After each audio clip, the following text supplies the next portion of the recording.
Hey, I'm Joe and I have this cool project where I make the flags of the countries all over the world from slime.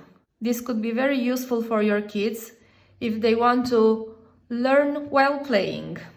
Now I'll try to make Madagascar flag out of slime.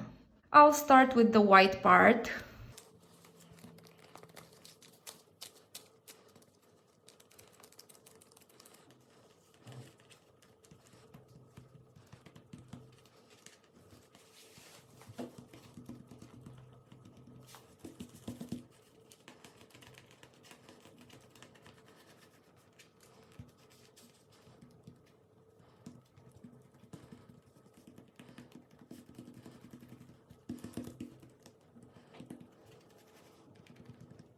Now I'll continue with the red part.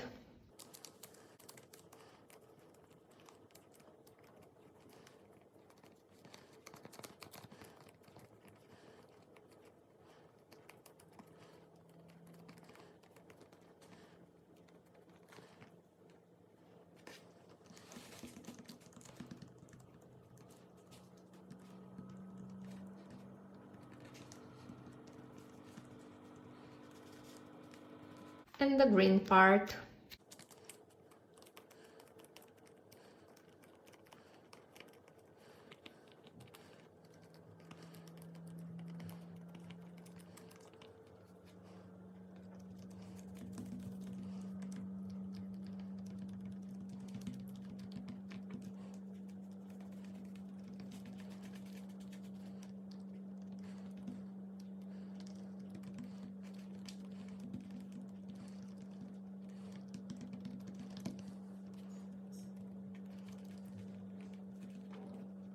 It's definitely an easy way for kids to learn while they play, and you can do the same, of course. Subscribe for more videos to my YouTube channel and we'll keep in touch. Bye!